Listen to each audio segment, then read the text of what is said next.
Iyi nkuru reka tuyihere kera cyane.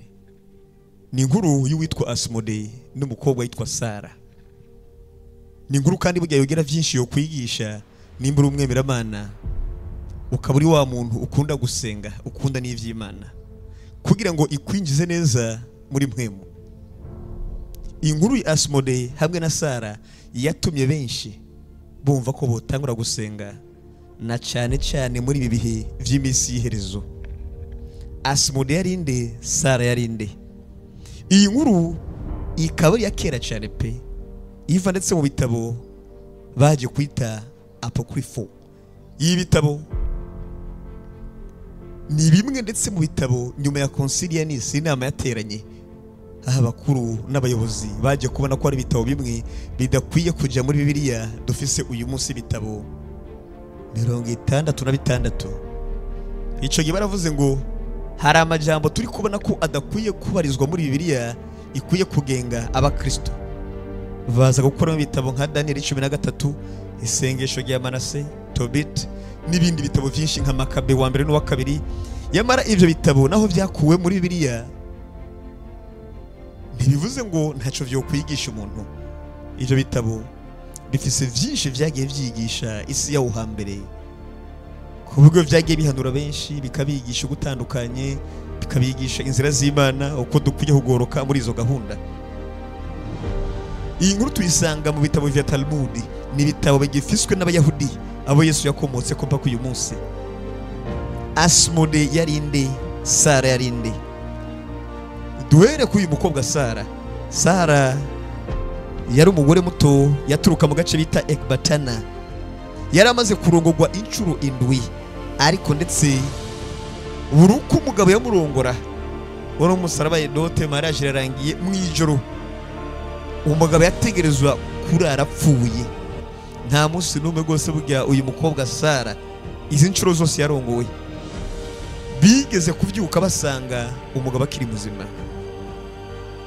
Ni kuvuga umurongo uyu munsi Sara kaji wabo mugakora ubukwe bikarangira, abavyi bakabihezagira, wategerezwa kuvyuka mu gatondo usanga umugabo yapfuye, umukobwa yasigaye. Ibaze ko vyabaye inshuro 7, ibaze gukora mariage inshuro 7, ariko abagabo bose bakurongoye bagapfa. Mugezo vyigeze gukekwa ko uyu mukobwa ashobora kuba afise imivumo, ariko baza gusanga si umuvumo. Kuvuga baramurongora umukobwa, ariko mu ijoro ry'ubukwe imbere yuko mukora inshingano, ariko bikarangira gose idayimoni yitwa Asmodee iri guhitanye nk'umugabo, kuko iryo dayimoni bita Asmodee ryari yarakunze Sara.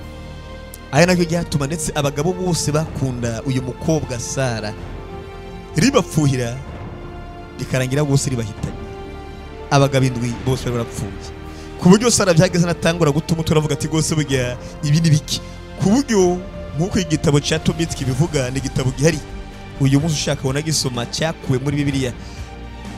Ku buryo byagiye kuvugwa yuko Sara yatangiye gusenga, arasenga, ariko biza kurangira atangiye gose burya guhindura amasenge, atangura gusaba Imana ngo imuhereze basi urupfu yipfire. Atangura kumva ko yavumwe, ko afise imyaka ibihe byose. Sara nyuma yo gutuma atanga gusenga avuga ati Imana ndakwinginze reka nipfire, nta mpamvu yo gukomeza kubaho. Ariko hakaba hari umugabo gose burya bita Tobit. Uyu mugabo yari umunyisirayeli yakunda gusenga. Nyuma ndetse y'ivyabaye igihe batewe uko abiseri kubera guhemukira Imana cyane, harageze igihe Imana ibashira mu bihano ku buryo bagenda batwagwa inyagano. Ico gihe uyu mugabo ari umwizera wo mu Isirayeli, yari amaze gutwagwa ininewe muri cya gisagara nyene.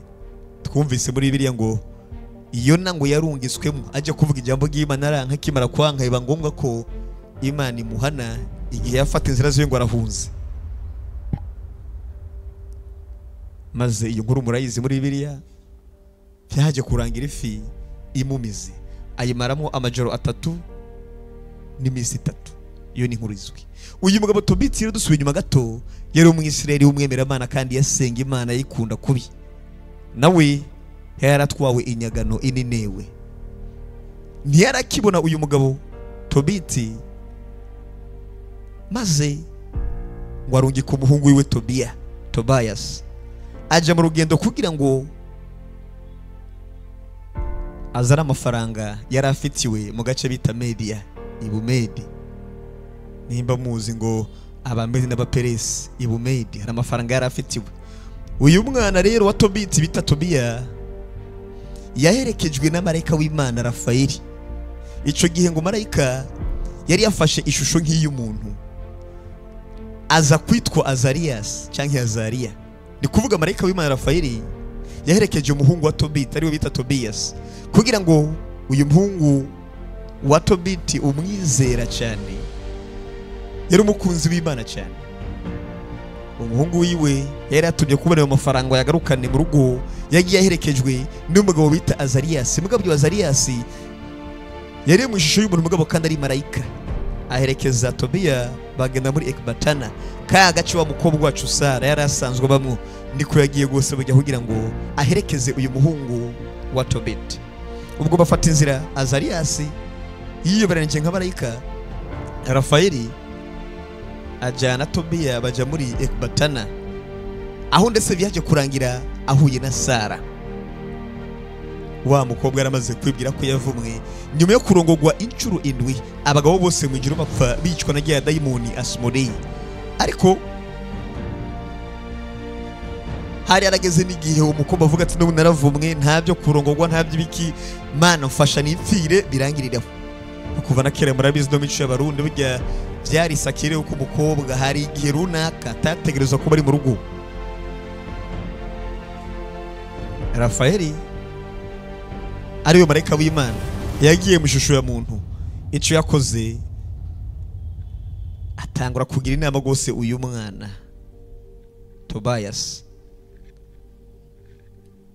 Marayika w'Imana agira inama uyu musore umuhungu wa Tobit, kuko yamubona nk'umuntu nyine.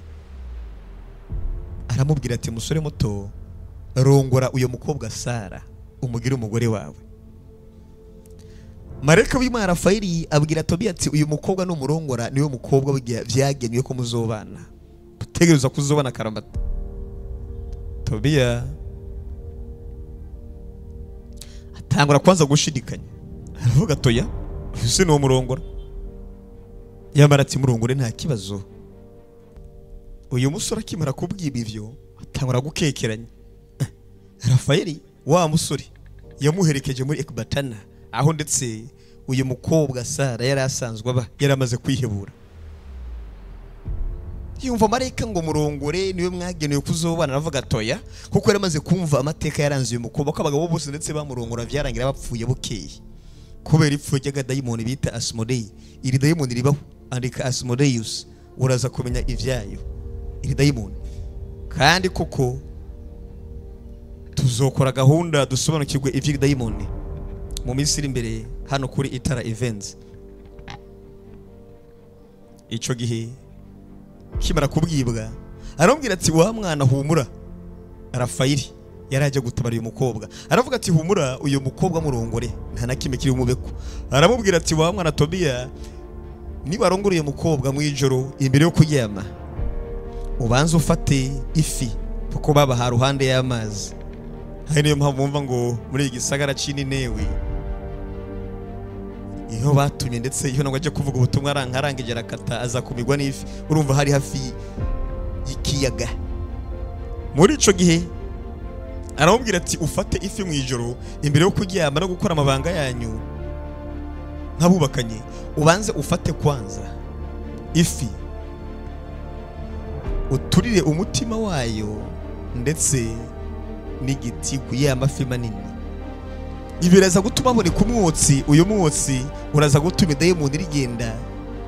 Hanyuma Tobiya akurikiza inyigisho yabwiwe, maze Asmodei ahita yigaragaza, uwo mwotsi uramusenda. Maze Rafayeli akurikira iryo dayimoni mpaka muri Egiputa, maze ngo ararizirika. Ibyo kuvuga ngo ifi ufate umutima wayo ngongere kandi ufate n'igitigu ngo wotse bizana umwotsi, ntibivuze ngo nicyo byagaragaza ko idayimoni canke ishetani ngo ryo kirukanwa n'ivyo bintu ya nuko ndetse muri buri kimwe kibaho muri iyi si Imana igira amategeko y'uko igenda ikora ibintu byayo. Ari niyo mpamvu hari uwaje kuri Yesu aravuga ati mvurira amaso yanjye. Yesu afata ubudongo hasi arabupondaponda ashira ku maso arakira. Abandi akababwira ati urahumutse. Imana igira uko ikora umwana w'umuntu atamenya. Ico gihe umwotsi umaze kuza muri iryo joro, idayimoni byaragiye nkeri riva ku mukobwa yirangeje iraguruka. Mareka w'Imana Rafael arikurikira ararifata ajya kurizirikira muri Egiputa.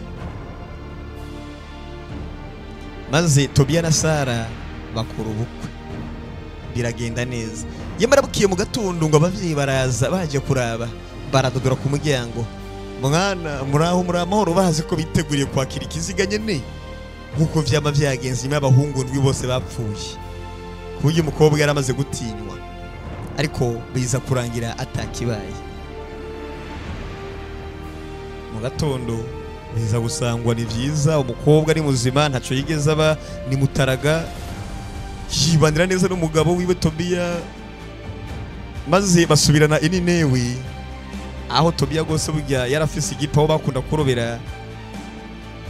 Umuryango utangura kubaho neza atakibazo na kimwe.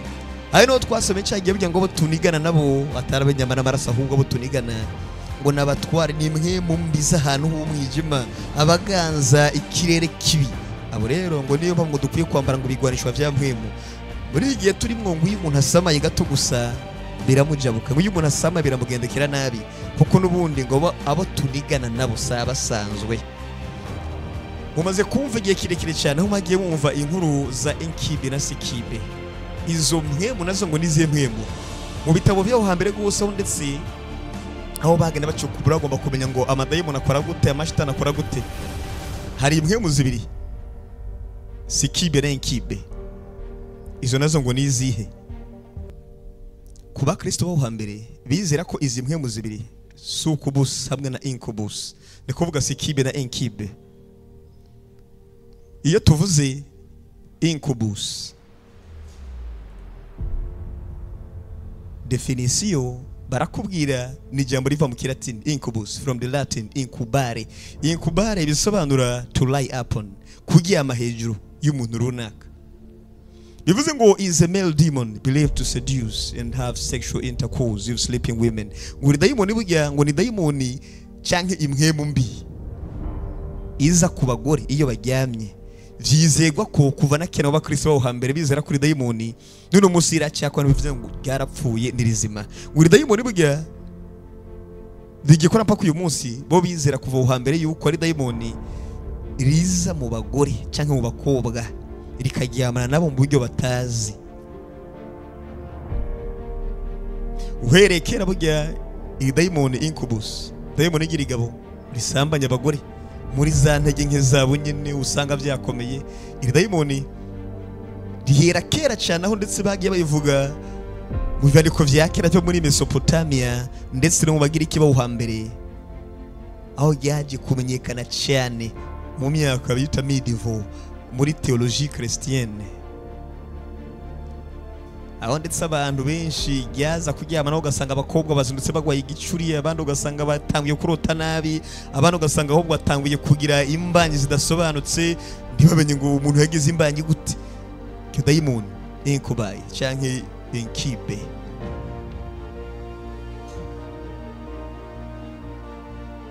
Hakaba rindi bita ngo ni Succubus, bivuze ngo definition canke se kugira ngo ridondore neza, baravuga ngo a succubus, from the Latin succubare, meaning to lie under.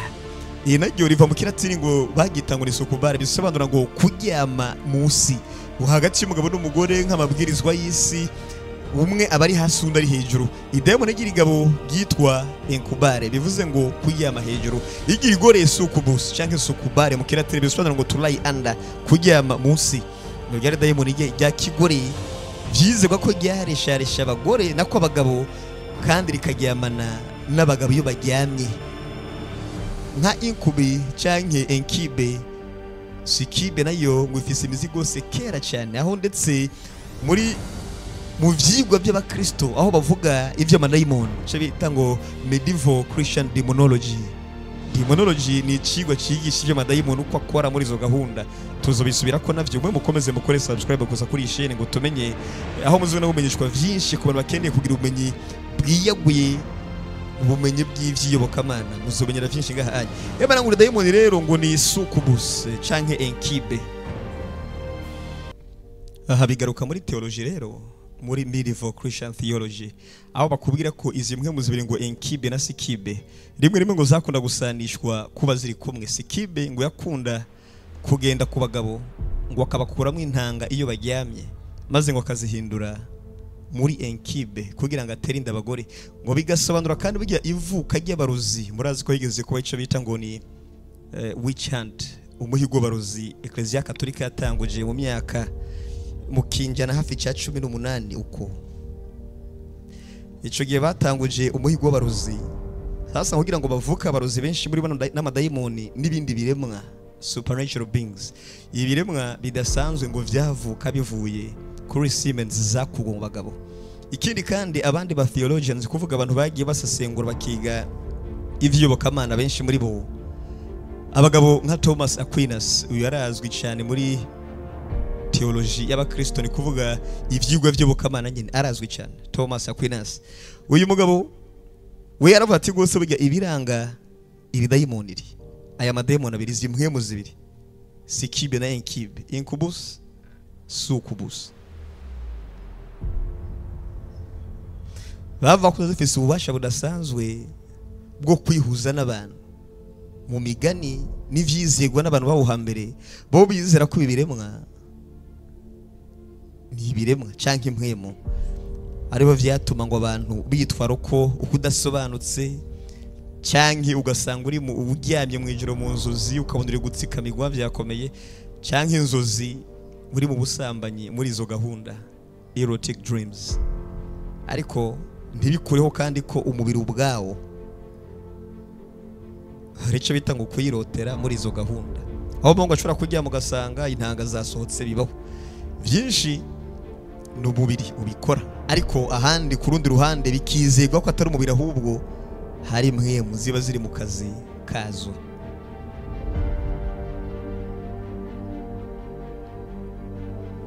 In symbolism, mu bimenyetso naho barakubwira ko izi mwemu zibiri zikomeza kugaragaza ibigeragezo, ivyifuzo vy'umubiri w'umuhungu cyangwa umukobwa, cyangwa guhatana hagati k'ibiri ciza, aho vyagiye vyandikwa no mu bisomwa no mu vyandiko vyandi mahanga nyene. Tuvuye mu vijambo ry'Imana nk'ubu ugiye usengwa neza ngo urabe, uzosanga mu vyandiko vyanditswe literature incubi and succubi appear in works like the monk.